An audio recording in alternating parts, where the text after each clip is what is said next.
Within the hallowed silence of his study, where moonlight carved slivers through the dust-laden air, the old master sat alone. His world had shrunk to the 64 squares of a chessboard.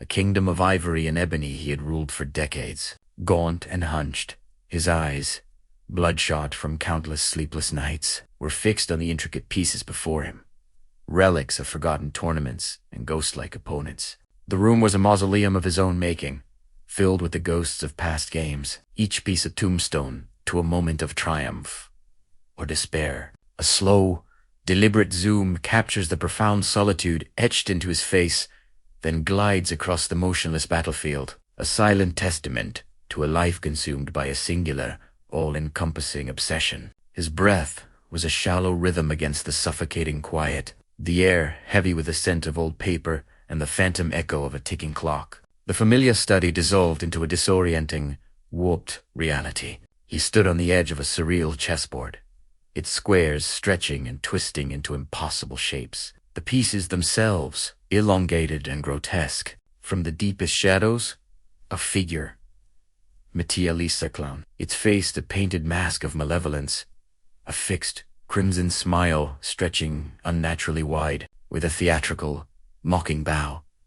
The creature gestured towards the board, and silent, chilling invitation to a game not of skill, but of sanity. The very air grew thick with a palpable dread, the world tilting around the master, as if viewed through a distorted lens. Quick, jarring cuts alternate between the master's wide-eyed terror and the clown's unblinking, predatory grin, trapping him in a vortex of fear and disbelief. With a violent jolt, he was back in his chair, the cold with a stark contrast to the dream's fluid horror. His heart hammered against his ribs, a frantic drumbeat in the oppressive silence. Clutching his chest, he gasped for air, his eyes darting around the familiar clutter of his study. An overwhelming desperation seized him. He lunged for his shelves, pulling down ancient, leather-bound tomes and dusty scrolls on chess theory. His hands, trembling uncontrollably, flew across brittle pages filled with arcane diagrams and forgotten strategies.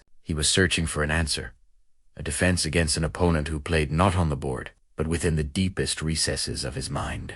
The shaky, handheld camera follows his frantic movements, capturing the raw agitation as the line between his nightmare and his waking world began to irrevocably blur. The next time he was pulled into the nightmare, the clown made its move. A twisted pawn slid forward with an unnatural grace, untouched by any hand. The master awoke with a strangled cry, his gaze immediately snapping to the physical board in his study. His blood ran cold.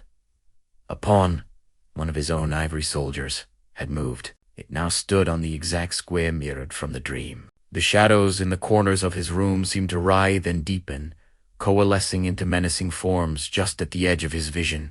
A faint, high-pitched giggle echoed from nowhere and everywhere at once, a sound that scraped along his nerves. The camera employs sharp jump cuts, flashing between the ethereal board of his dream and the solid, real-world board, disorienting the viewer and mirroring his spiraling paranoia. Exhaustion was a physical weight, pressing him down, but he refused to surrender. With methodical precision, he began recreating the nightmarish game on his own board. Each move a painful memory brought into the tangible world. He scoured his library, his mind a whirlwind of openings, gambits, and endgames, cross-referencing every move the clown had made. Hours bled into one another until, in the dim, pre-dawn light, he saw it, buried deep within an obscure, centuries-old strategy. There was a pattern, a subtle flaw in the clown's seemingly perfect and aggressive play. It was a loophole, a hidden counter-offensive that no sane player would ever consider.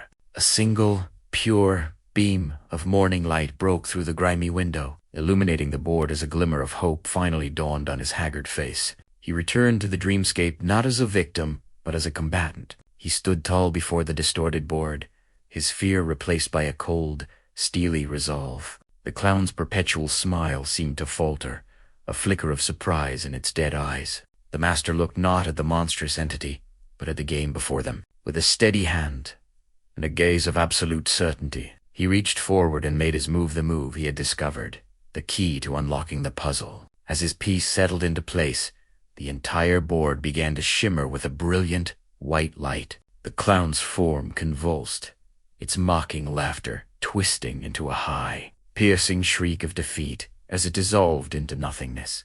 The camera holds at eye level with the master, then drops to a dramatic low angle, emphasizing his victory as his opponent is vanquished. The master awoke not with a jolt, but with a gentle sigh. Warm, golden sunlight streamed through the now clean windows, banishing every shadow from his study. The room, once a prison of his own mind, felt bright, airy, and peaceful. His eyes fell upon the chessboard on his desk.